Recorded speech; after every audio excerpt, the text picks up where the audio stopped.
হু হু করে টাকা আসবে হাতে। যদি মা লক্ষ্মীর এই প্রিয় গাছটি আপনি আপনার বাড়ির মধ্যে লাগান, এই চমৎকারী গাছটি লাগালে স্বয়ং মা লক্ষ্মী আপনার ঘরে ধন সম্পদের বৃষ্টি করবেন।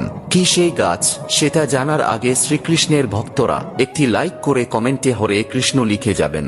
বাস্তুশাস্ত্র এবং জ্যোতিষশাস্ত্র অনুসারে যে চমৎকারী গাছটি মানুষের ভাগ্য বদলানোর ক্ষমতা রাখে তার নাম হলো মানি প্ল্যান্ট। তবে থামুন, ভুল নিয়মে এটিকে রোপণ করলে বিপরীত প্রভাবে আপনার আরো বড় ক্ষতি হয়ে যেতে পারে। তাই সঠিক নিয়মগুলি জেনে নিন।